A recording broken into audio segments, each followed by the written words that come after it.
A'udhu billahi minash shaitani rajim. I seek refuge from the accursed, the Satan. Bismillahir Rahmanir Rahim. In the name of Allah, most gracious, ever merciful. Our beloved Huzoor, honored and distinguished guests and members, Assalamu alaikum wa rahmatullahi wa barakatuhu. Peace and blessings of Allah be upon you all. It is indeed a history in the making, as it gives me the greatest pleasure to welcome you all to this evening reception held in the honor of His Holiness. Ladies and gentlemen, may I present to you His Holiness Hazrat Mirza Masroor Ahmad, successor to the promised Messiah, Hazrat Khalifatul Masih V, and head of the worldwide Ahmadiyya Muslim community. His Holiness will deliver the keynote address in due time, but as per our tradition, we will start our proceedings this evening with the recitation and translation of chapter 5, verse 9 of the Holy Quran. And for that, I request Mr. Mujibur Rahman Sanori, please.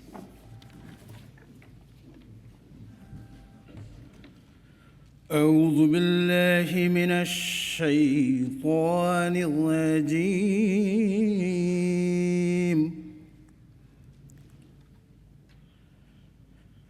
بسم الله الرحمن الرحيم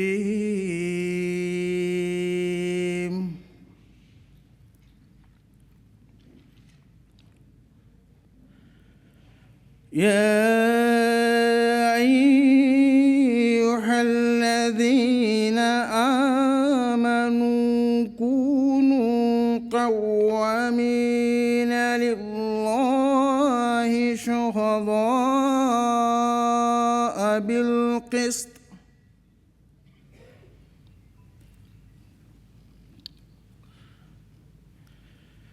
ولا يجرمنكم شنآن قوم على ألا تعدلوا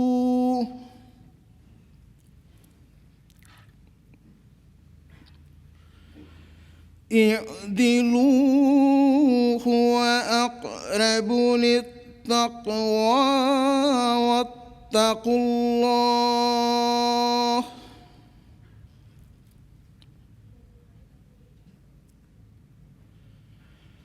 إن الله خبير بما تعملون.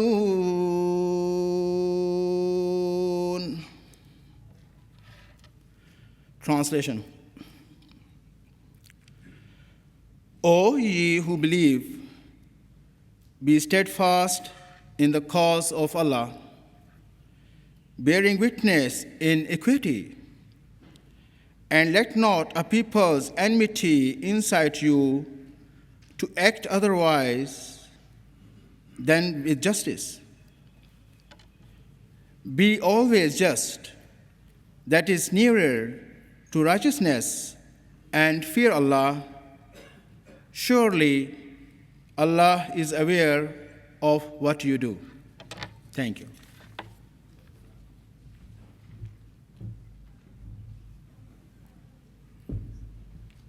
Our beloved Huzoor, the distinguished guests, ladies and gentlemen, His Holiness Mirza Masroor Ahmad is the 5th Caliph, successor to the promised Messiah, and head of the worldwide Ahmadiyya Muslim community. He was elected to this spiritual office on 22nd April 2003, after the sad demise of Mirza Tahir Ahmad, the 4th Caliph. His Holiness was born on 15th September 1950 in Rabwah, Pakistan. He completed his Master of Science degree in Agricultural Economics in 1977 from the Agriculture University, Faisalabad, after which he formally dedicated his life to the service of Islam through the Ahmadiyya Muslim community. He served in Ghana from 1977 to 1985, where he engaged in social, educational, and agricultural development projects. He is credited with successfully growing wheat on Ghanaian soil for the first time in the nation's history. His deep love and commitment to the African plight is evident from many of his current social and charity projects there.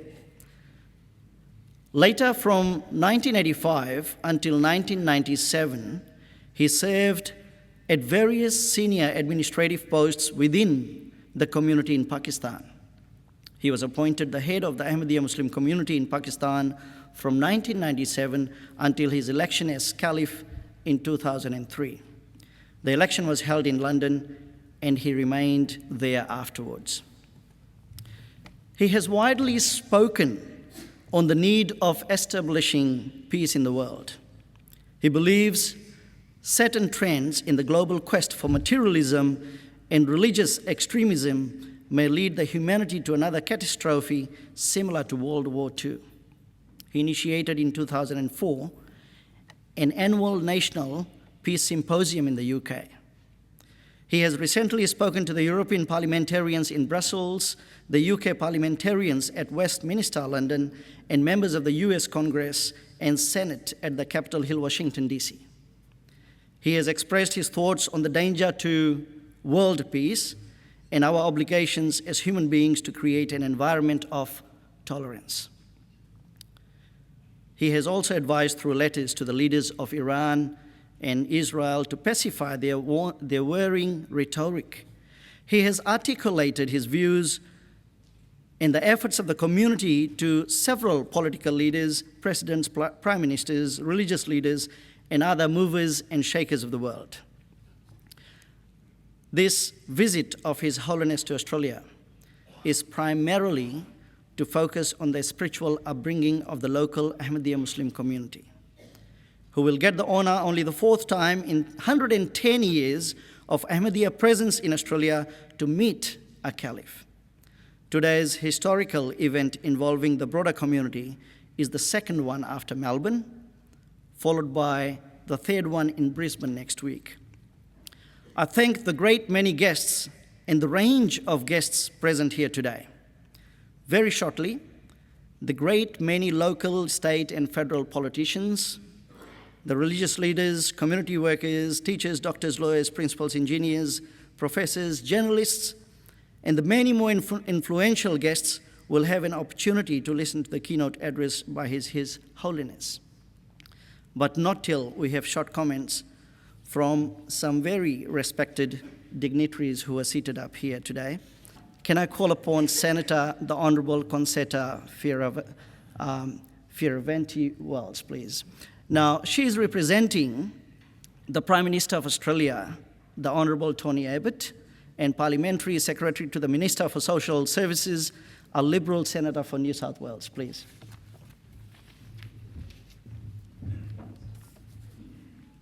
Thank you, Your Holiness, my many distinguished parliamentary colleagues, both state and federal councillors, distinguished guests, ladies and gentlemen. On behalf of the Prime Minister and the Australian Government, I wish to congratulate the Ahmadi Muslim Association of Australia for hosting today's event. The Prime Minister, Tony Abbott, is unable to attend today and has asked me to pass on his best wishes. It is wonderful once again to welcome Your Holiness to Australia. Your distinguished service as an eminent and spiritual Muslim leader is highly regarded, and today it is truly a great honour for your community that you are inaugurating the Caliphate Centenary Hall. I would like to also acknowledge the critical contribution of the Muslim people to shaping our nation, from the Cameliers who helped explore and develop the Australian interior in the 19th century to the migrants who have made Australia home since 1945. They were pioneers in two ways. Firstly, they helped build the modern Australian economy. From the 1860s to the early 1900s, the Cameliers were instrumental in the success of early major infrastructure projects. Secondly, they formed the first group of Muslim followers in Australia. By 1861, they had built Australia's first mosque in Maree in South Australia. Anyone who has seen the remnants of the mosque cannot help but be moved by its basic and humble architecture, a reminder of the early Muslim believers of the 7th century in the land of Arabia. I note that Hassan Musa Khan, born in 1842, was the first Ahmadi in Australia.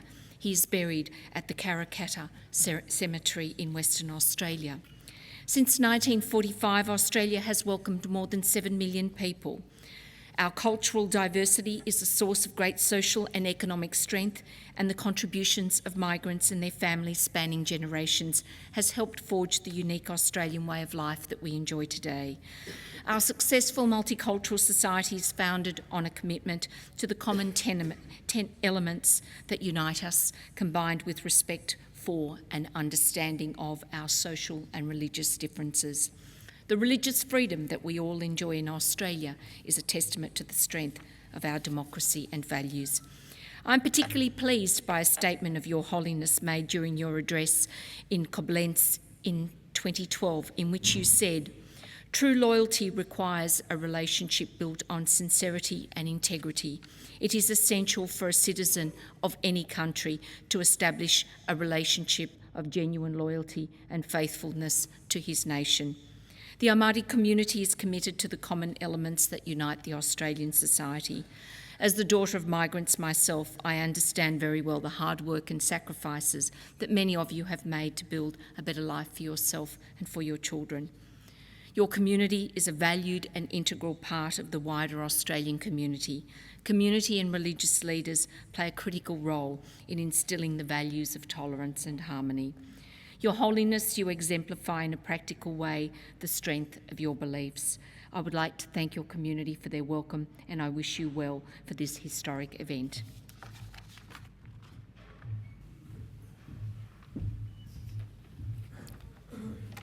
Thank you very much, Senator, the Honourable Concetta Wells. Now, next we have got the Honourable Ed Husick. He is very local to us, federal member for Chifley and a very regular visitor to us. Honourable Ed Husick, please.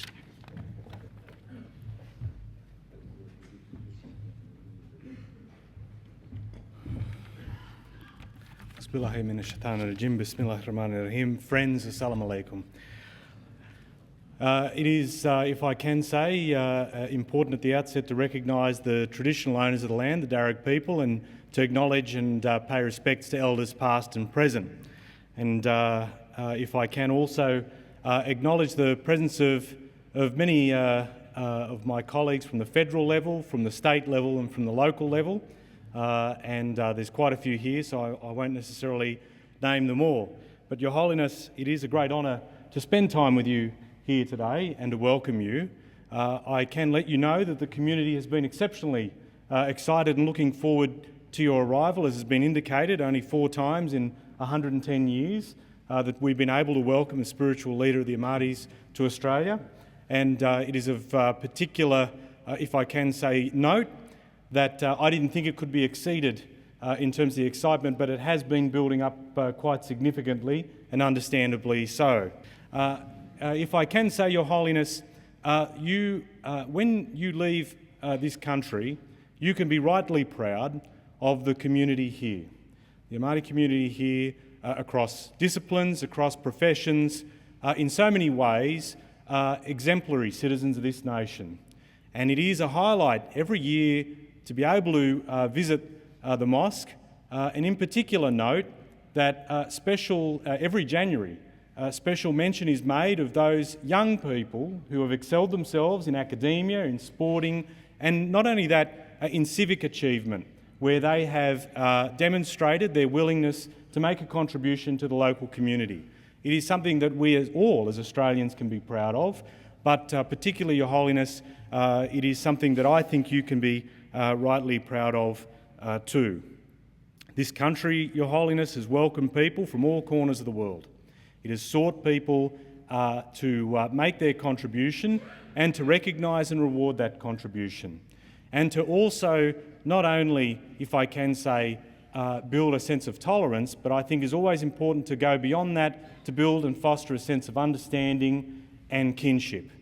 And your presence here tonight like all those that have come to Australia, is particularly welcomed because of the particular passion and energy and your deep-seated commitment to building tolerance and understanding across faiths and across the world. And so your presence here tonight is particularly special for that in that way. As I said, you promote peace, interreligious cohesion, and the fact that you have been able to address European parliaments, US Congress, other world leaders with a message of peace and understanding, reinforcing values across the globe that resonate so much here.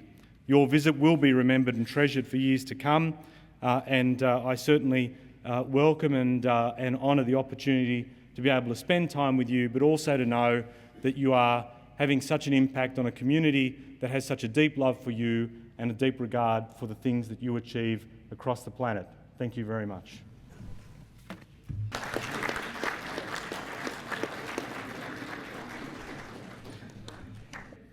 And Honourable Philip Roddick is the federal member for Berara and Liberal Party elder. His work as Immigration Minister and as Attorney General back in the days and the links with our community has been continuous. So I invite you to say a few words.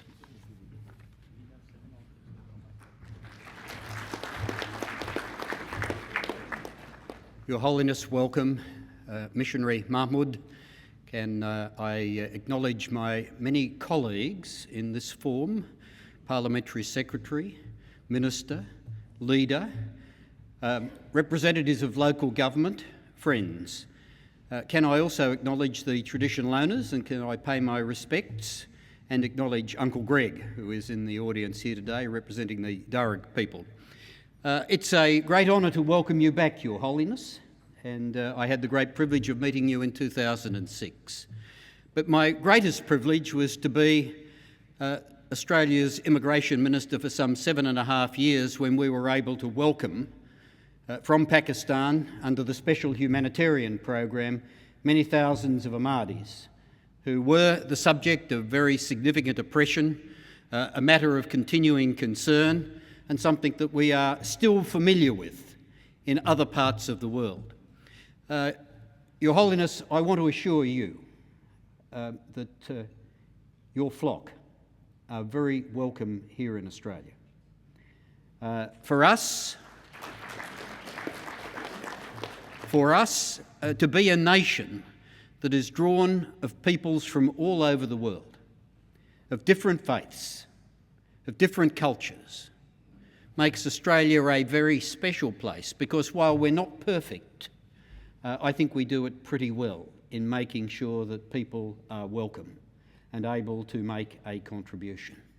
And can I say, the presence of so many members of Parliament, so many people who are representative Australians in public life at an occasion like this, is a demonstration of the respect in which the Ahmadis are held here in Australia. It does give me a great deal of pleasure to be with you again and to be amongst your flock, and we would welcome you back for a 5th, 6th and 7th time if you are so disposed.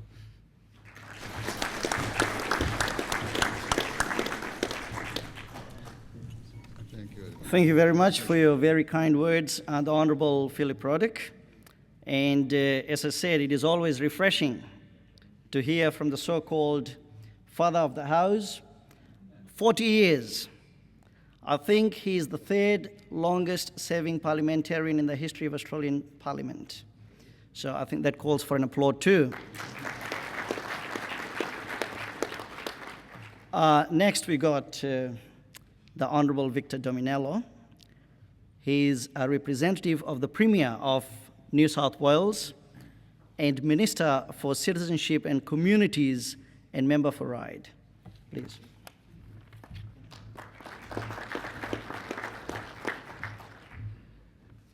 Assalamu alaikum. Can I also begin by acknowledging country and in particular pay my respects to the elders both past and present, and also highlight Uncle Greg in the audience. To Your Holiness, other distinguished guests, ladies and gentlemen, one and all, I am here representing the Premier Barry O'Farrell, who sends his best wishes. Now, I will read the following message by the Honourable Barry O'Farrell, and it says, I'm delighted to welcome Your Holiness here to the New South Wales community. It is an honour for us to receive a visit from such a venerable spiritual leader. I'm aware of your commitment to achieving world peace and inter-religious harmony. I am sure your visit will strengthen the harmony we already enjoy in New South Wales. Your many followers living in this state are assured of protection and support as they meet their religious obligations based on the Ahmadiyya beliefs. Best wishes for a happy and successful visit to New South Wales. Signed, the Premier of New South Wales, Barry O'Farrell. Thank you. Honourable Victor, before you sit down, I've got something else to say, please. Thank you. Sure. First of all, thanks to Honourable Victor Dominello for his kind words as a minister and representing Mr. Barry O'Farrell, who could not make here today. Now, a disaster has struck, especially in the west part of Sydney.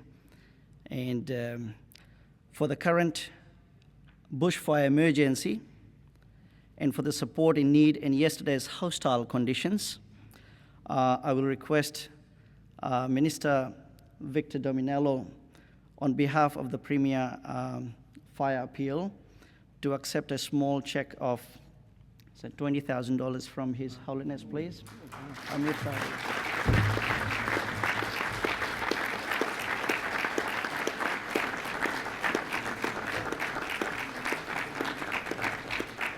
Next, we got Mr. John Robertson. Now, he is the Leader of Opposition and Shadow Minister for Western Sydney and Leader of the Australian Labor Party in New South Wales.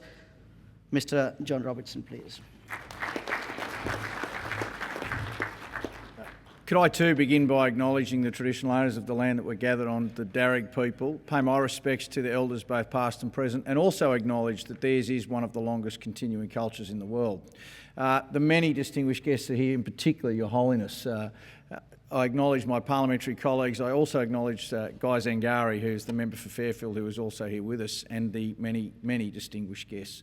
Your Holiness, it is an absolute honour and a privilege to share time with you.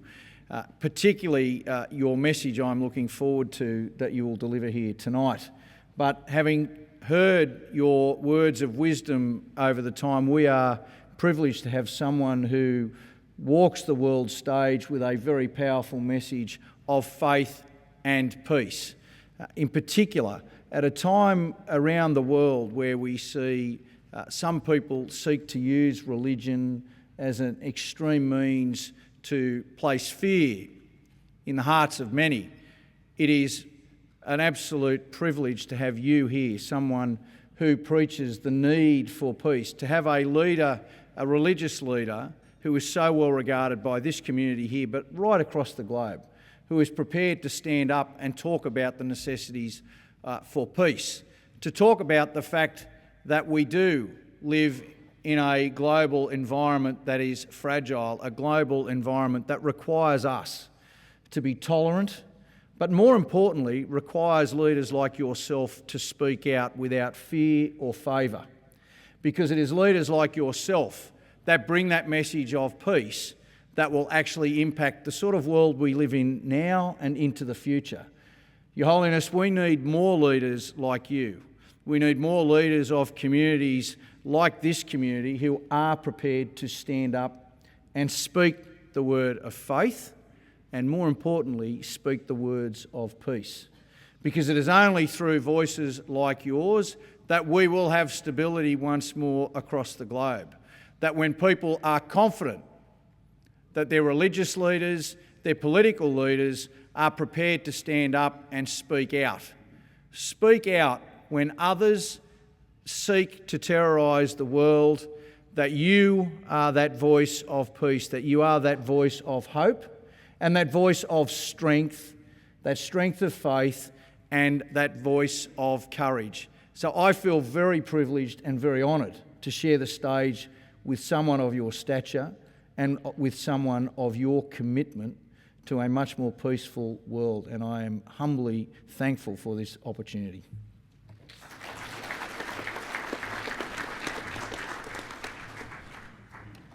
I think what Mr. John Robertson has pointed out is very relevant to the current world trends. And with those words, I will invite our fifth speaker, Mr. Kevin Connolly. He's the state member for Riverstone, a state MP who has been very local to us and who was at the airport to receive His Holiness and well before his arrival, quite early in the morning. If you can please highlight some moments for us.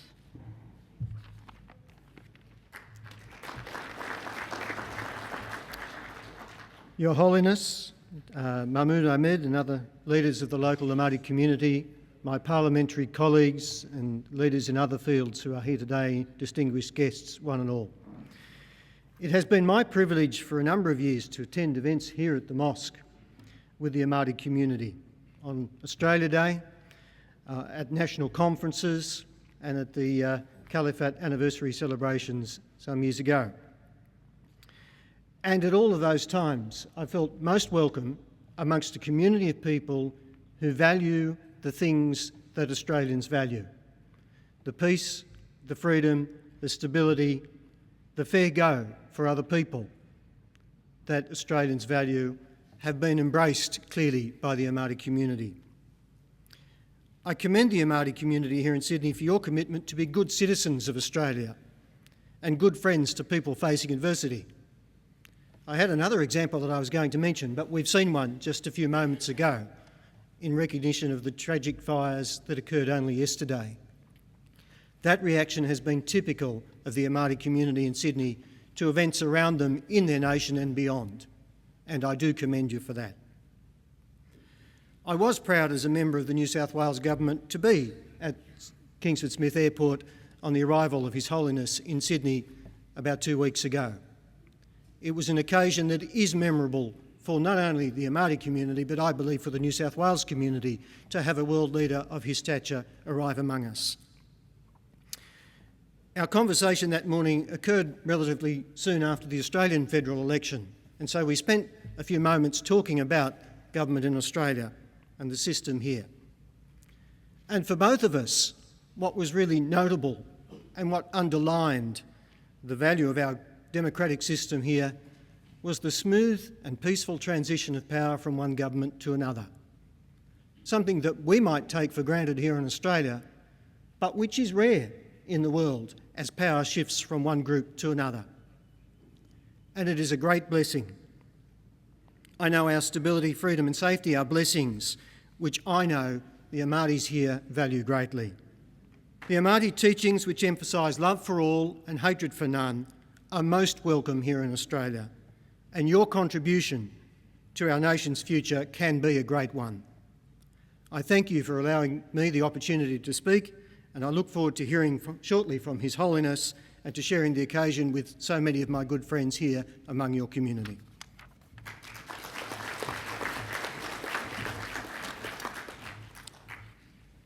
Thank you very much, Mr. Kevin Connolly.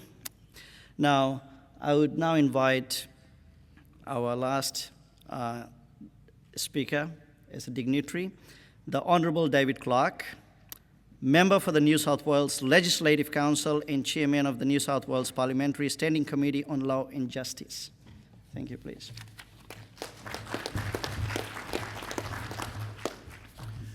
Well, dear friends and members of the Ahmadiyya Muslim community, it's a great honour and joy to be here tonight. It's a great honour and joy to welcome to this city and to this state and to this nation, together with other members of Parliament.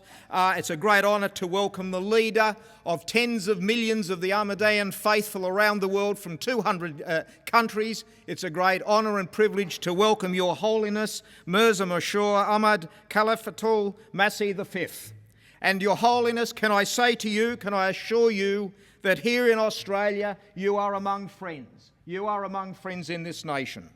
And we know that the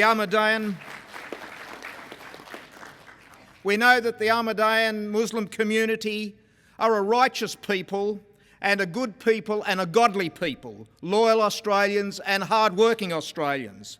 And in their heart and in their soul, they have a love of good because they have a love of God. And the God that the Ahmadiyyan community worship is the God that I as a Christian worship, the one God, the only God, the God who always was, is now and forever shall be. That's the God that the Ahmadiyyan community worship, as do I. And Your Holiness, your illustrious reputation has preceded you here to Australia. Your stand around the world for interreligious harmony and tolerance and peace. And for these things, for this great task that you've undertaken, we praise you and we honour you and we exalt you here tonight, all these members of Parliament and all the other dignitaries as well. We also know, however, that in other parts of the world, the Ahmadiyyan Muslim faithful face difficult times. In some countries, they've seen their homes burned and their mosques desecrated. We've seen some members tortured. We've seen others murdered. As we saw only a few days ago, a number of the Ahmadiyyan Muslim faithful were murdered. And as Parliamentary Secretary for Justice in the Government of New South Wales, I believe in justice. And when there is not full justice for all, there is no justice for any. And so we all, members of both state and federal parliament, we appeal to those nations overseas where there are difficulties against the Ahmadiyyan Muslim community. We appeal that they step in to protect their citizens from the Ahmadiyyan community. And tonight, here we have representatives of the New South Wales government and of the Australian government and the opposition as well. And we're all here joined, and we say that here in Australia there will always be full freedom for the Ahmadiyyan Muslim community. There will always be justice in Australia for the Ahmadiyyans. And those who seek to discriminate against the Ahmadiyyan faithful will never be tolerated. Not ever will a hair on the head of a single member of the Ahmadiyyan community be tolerated. Never will any harm be tolerated. So not now and not ever. So tonight is a great and momentous event. I'm thankful to be here. And Your Holiness, I know that you would be thinking in your heart, God bless Australia, and we in our hearts would be saying, God bless the Ahmadiyyan Muslim faithful.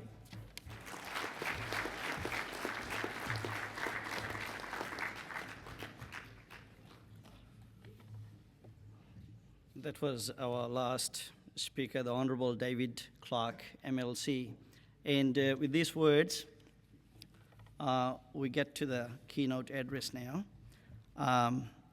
I would be requesting His Holiness Hazrat Mirza Masroor Ahmad, Hazrat Khalifatul Masih V, the worldwide spiritual and administrative head of the Ahmadiyya Muslim community, to deliver the keynote address.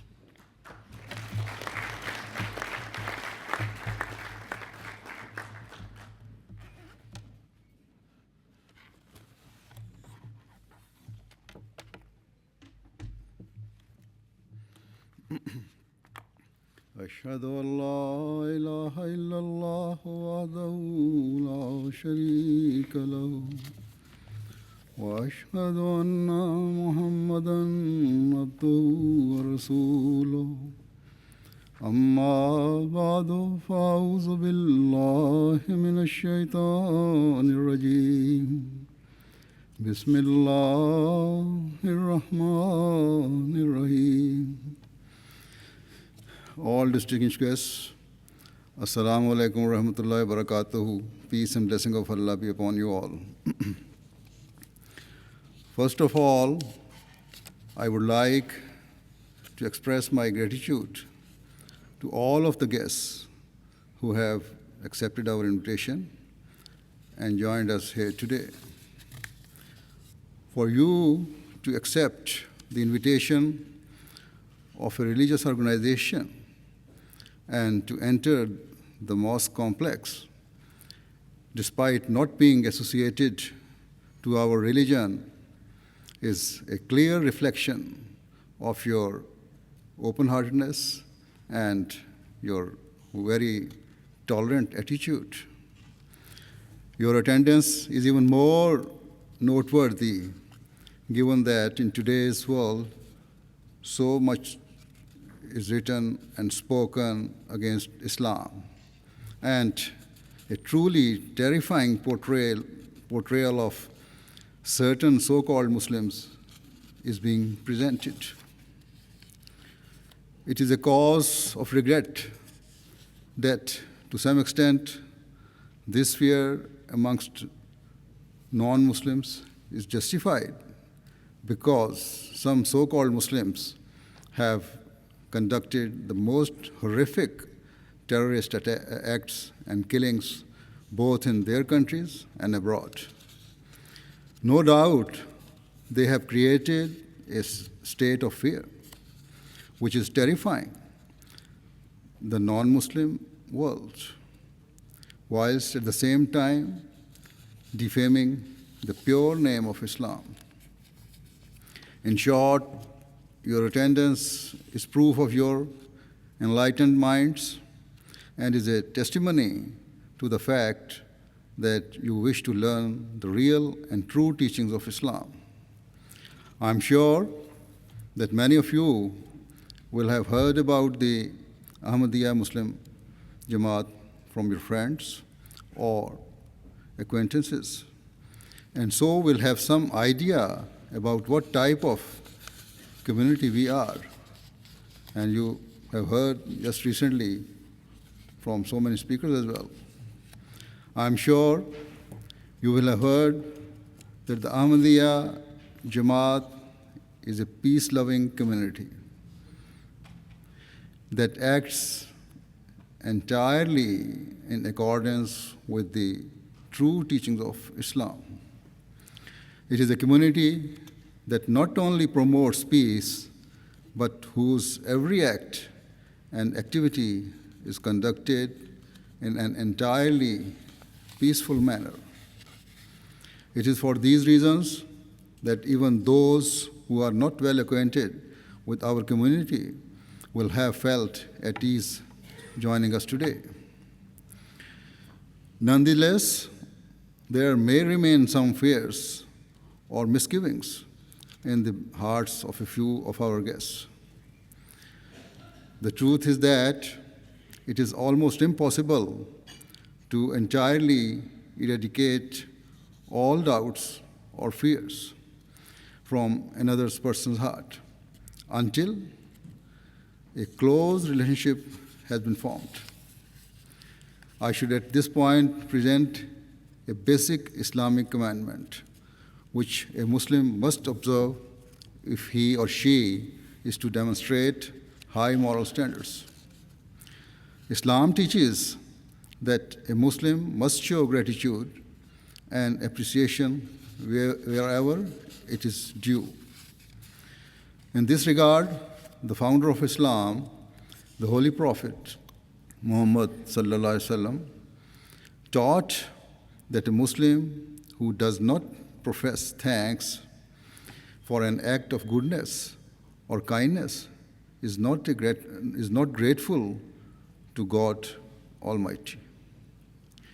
With this in mind, a person who claims that Allah is the focal point and center of his life could never tolerate remaining ungrateful to him.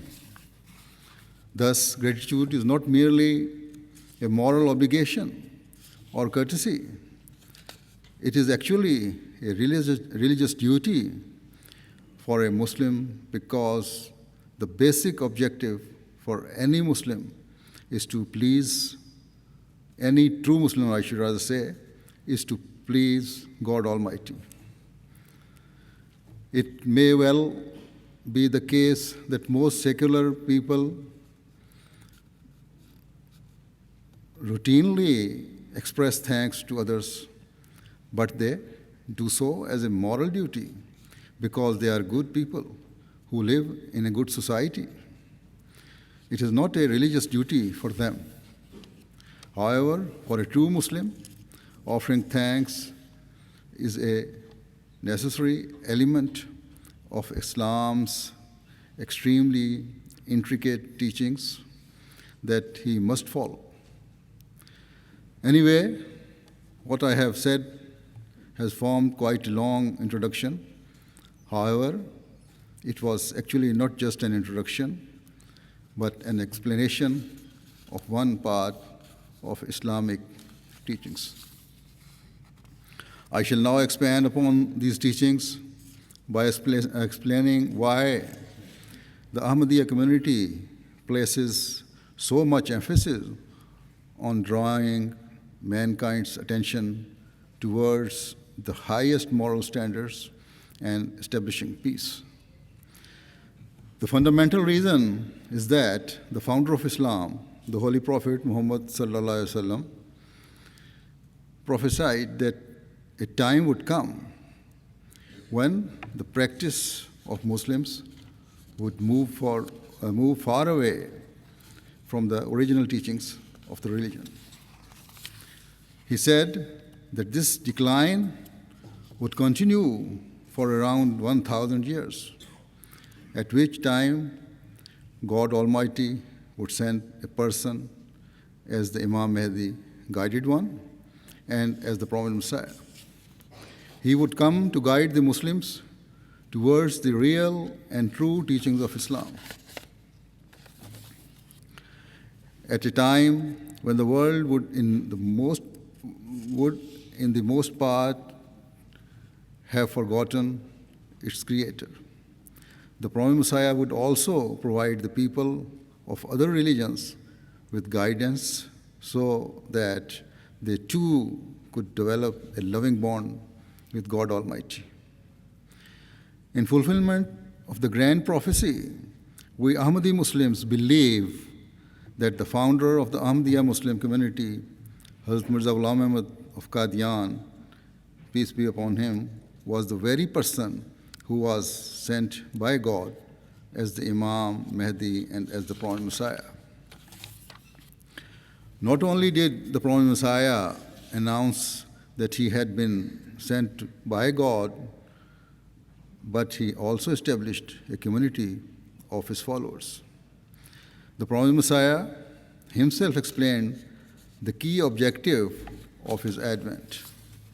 He said, "The task which God Almighty has appointed me is that I should remove the malice that has formed between God and His creation and restore the relationship of love and sincerity between them."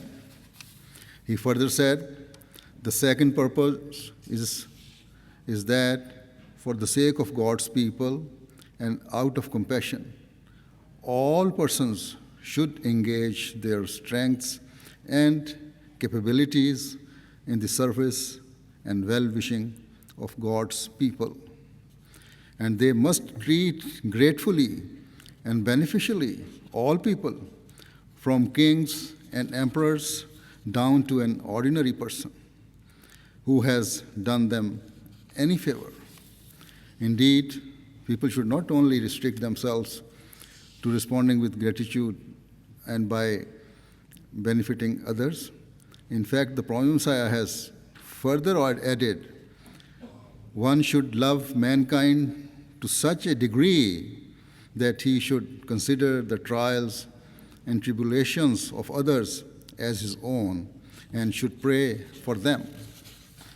It is on the basis of these compassionate teachings that the Ahmadiyya Muslim community makes every effort to spread love, kindness, brotherhood, and peace to every corner of the world. Ahmadi Muslims can literally be described in just 2 lines as those people who fulfill the rights owed to God and those who fulfill the rights owed to God's creation. Without acting upon these teachings, a person cannot claim to be a true Ahmadi Muslim. If we reflect and consider, we will realize that these are the very virtues that today's world stands in urgent need of. These are the principles which can become the means of establishing world peace.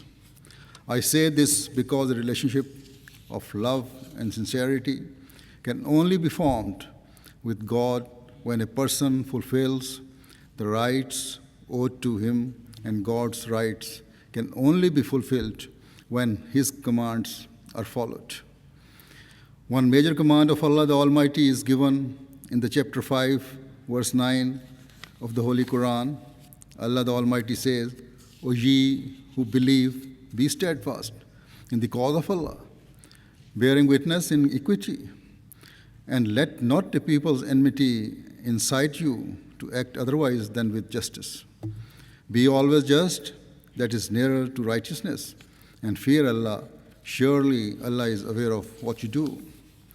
This is the standard of justice that a person has the right to expect from others. Neither personal grievances nor national enmities should lead to injustice or unequal treatment. No matter the circumstances, fairness and impartiality must always prevail.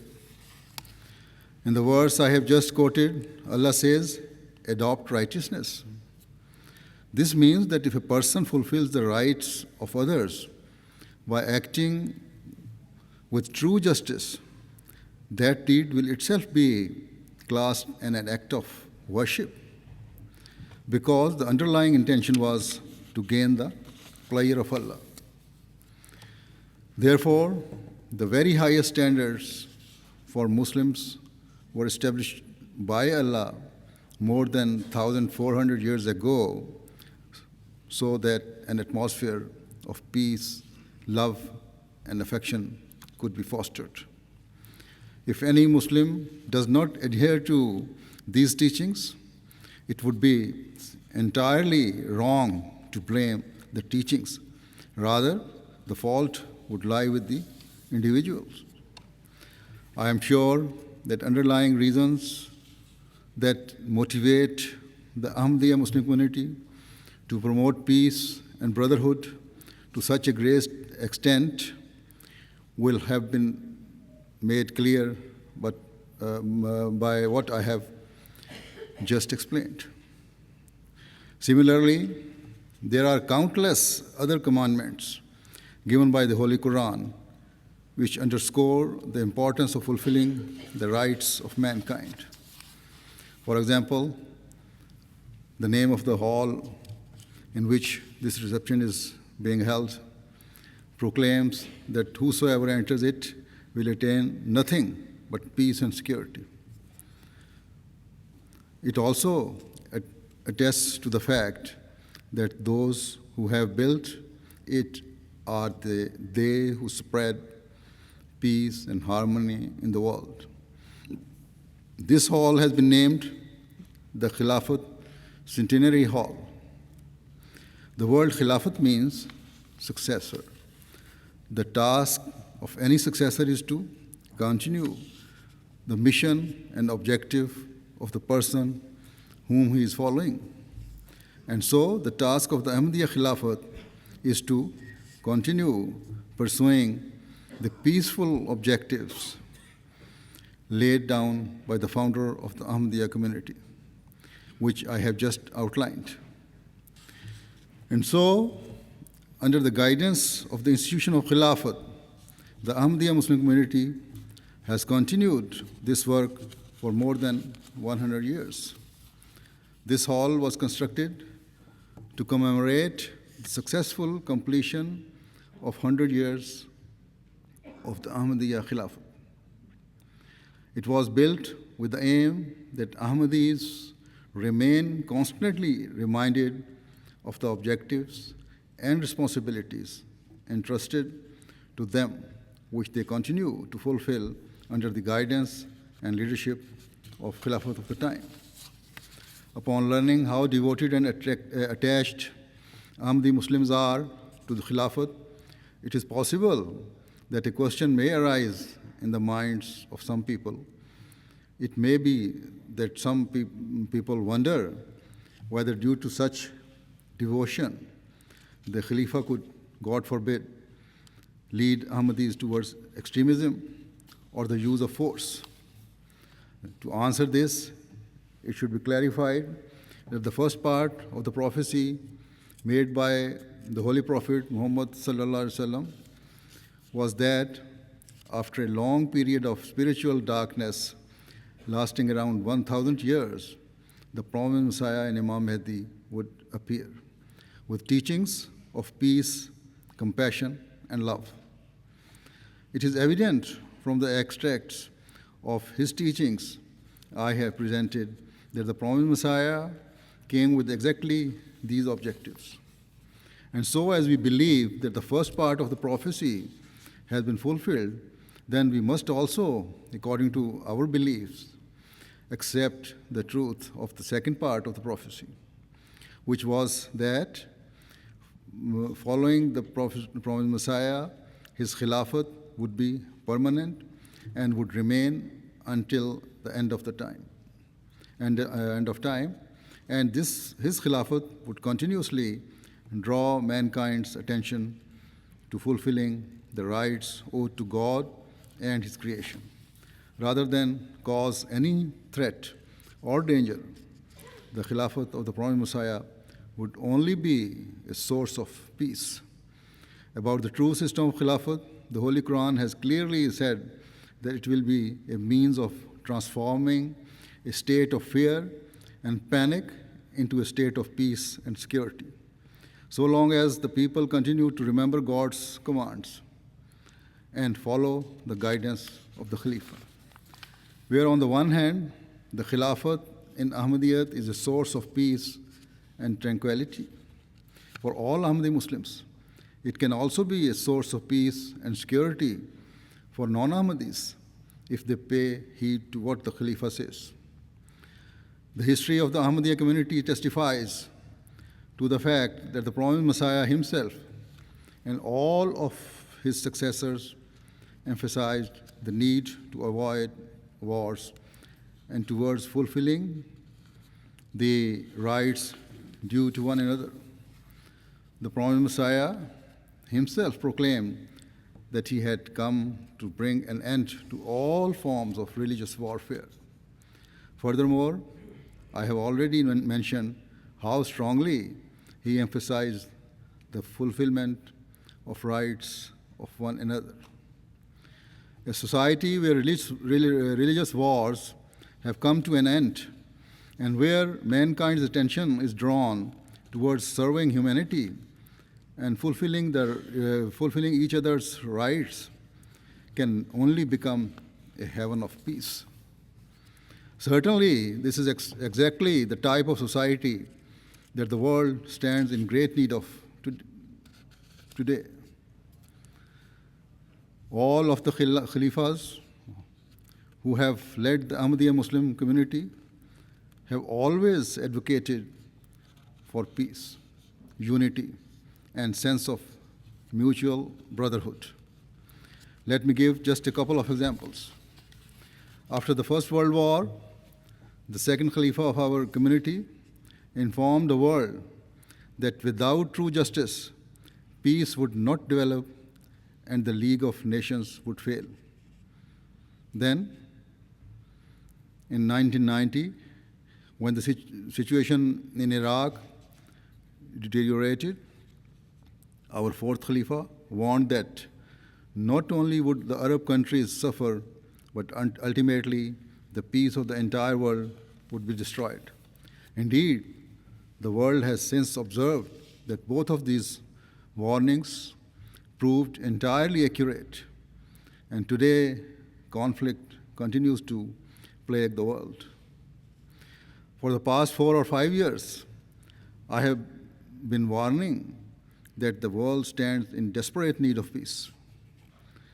No one should assume that a war between any two countries will remain limited to just them or to a particular region.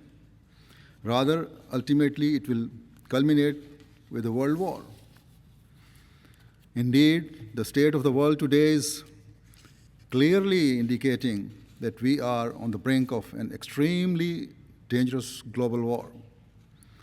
Such a war will include countries that possess nuclear weapons and whose leaders are trigger-happy and do not care about the horrific consequences of their acts. As a result of their carefree attitudes, the world may come to witness a truly devastating destruction. Thus, I implore all relevant parties to come to their senses and act with wisdom. They should rise above their selfish ways and their personal interests. They must realize that such a war will harm not only today's world, but will have a horrific impact on our future generations. Those amongst you have an influence on the major powers of the world, or who can convey this message to those who have access to the corridors of powers, should urgently fulfill their responsibilities. Do not consider the problems and conflicts of today's world to be minor or insignificant, but instead strive your utmost and make every possible effort to establish peace. Perhaps some amongst you will not agree with me, with my analysis. However, it is when a person believes that his own strengths, his intellect, and those around him are all powerful that he walks on a path paved with danger. It is at that point where a person becomes blind to the existence of God and to his power, that Almighty God's decree sets into motion. Remember, man cannot escape the results of his actions, and so will have to suffer the consequences of the cruelties and disorders he has perpetrated. Thus, I ask all of you once again to raise your voice with justice against all forms of cruelty, corruption, and disorder, so that the world can be saved from destruction.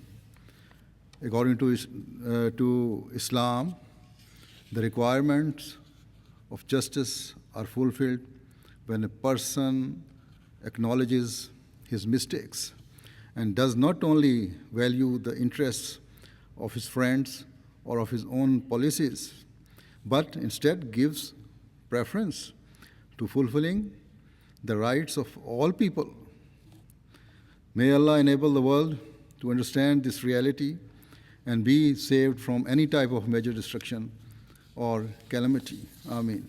At the end, I would also like to extend my sympathies through you to people affected by the outbreak of bushfire in particular, and the people and government of this state and country in general. I pray, may Allah the Almighty save the people from any further loss and remove their hardships. Once again, I would like to thank all of you for taking the time and effort to join with us today. May Allah bless you all. Thank you very much.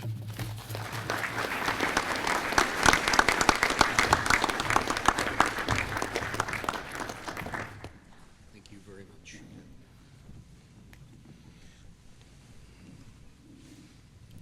We Muslims raise our hand for prayer, but everyone else has got the right to pray in whichever form, whichever way you want to. I'll be requesting His Holiness to lead us into prayer, please. Now silent prayer, please.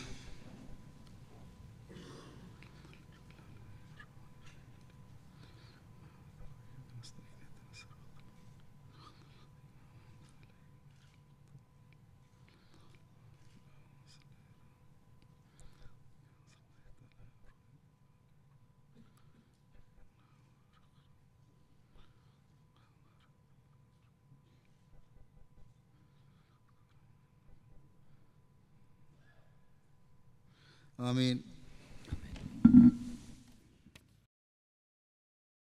It's absolutely magnificent to be able to hear the true message of Islam as distinct from sometimes the aberrations that are put out there and the peaceful messages that are coming across and the genuine love of the people that are here for each other and for this country, Australia, and for life itself is just a real, how can I put it? It's very difficult. It's a real topping up and the feeling of goodwill makes you always leave these meetings with a feeling that all is really good in the world and that there are people working hard to ensure that we will ultimately bring about peace for everyone, and we will be brothers and sisters working together for the good of mankind.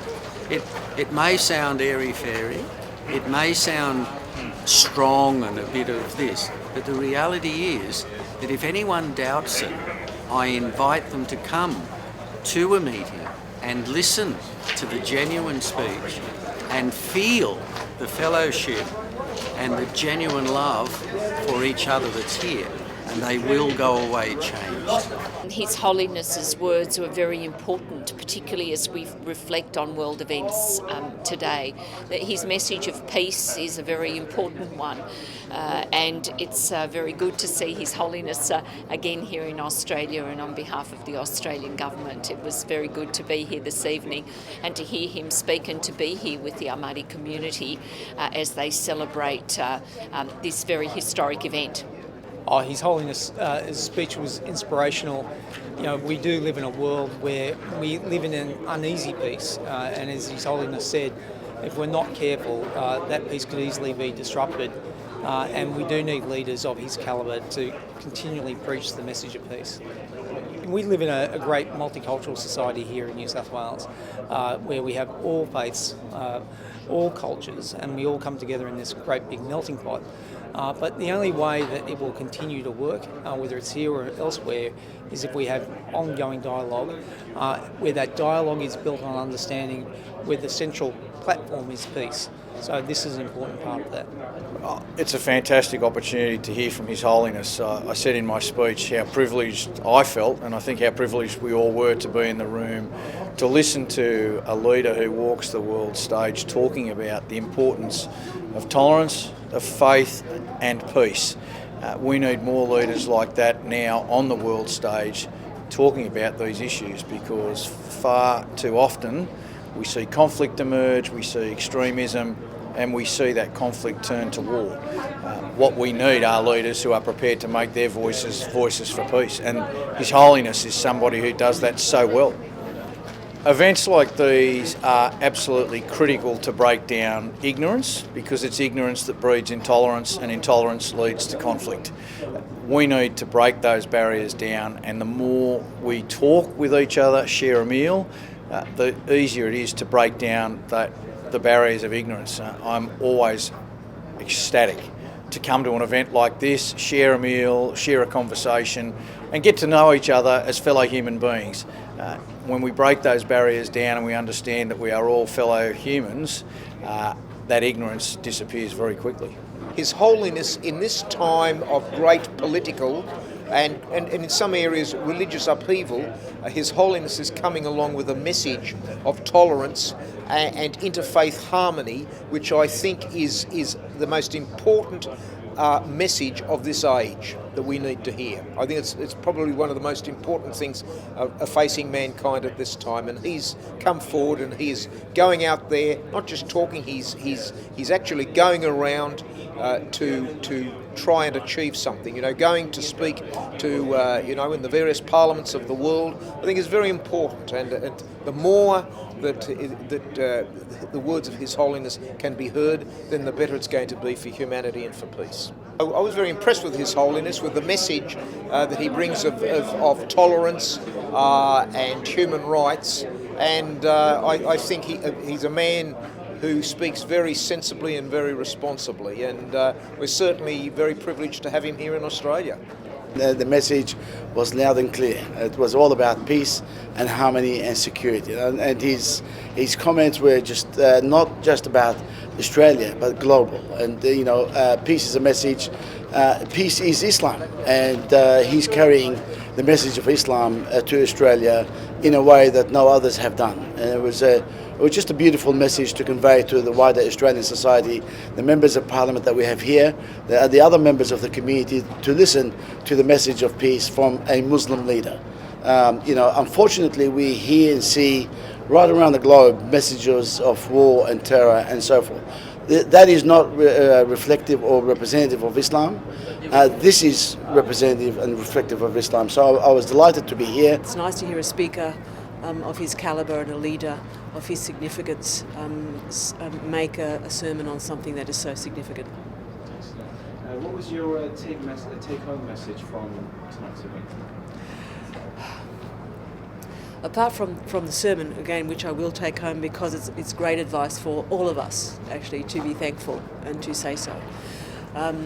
But to see the extraordinary achievements of this community in building a place for itself to learn and keep the faith alive is quite remarkable. I mean, when religions come to a new country,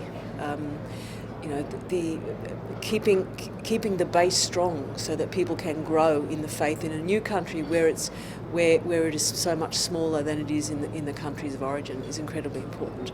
It's important that we have leaders of great significance in our community, and it's extremely important that such leaders visit as well, because faith is cumulative. It's developed over centuries. The knowledge is learnt over centuries, and when you move it to a new place, you need to bring that knowledge with you. His comments about the true meaning of Islam and the true faith were particularly poignant for me. I also think that it is important for the world to recognise, and indeed I think this whole community recognises, that when you have a strong and forthright international religious leader, you really do a great justice to the people who follow you. And I think that is replicated, indeed reflected, by the community that's here in Western Sydney and beyond Western Sydney. I think it also demonstrates the way in which the Ahmadiyya community has sought to become part of the broader Australian community. I've seen the people who are in the audience here tonight at many functions here, and it is indeed an event that was on everyone's social calendar this evening. I think it also demonstrates the power of religion to bring people together rather than divide them. And there are people from many different faiths here, many different political backgrounds and many different professions. And the fact that His Holiness can command such respect from such a diverse group of people is a real credit to him and to the faith.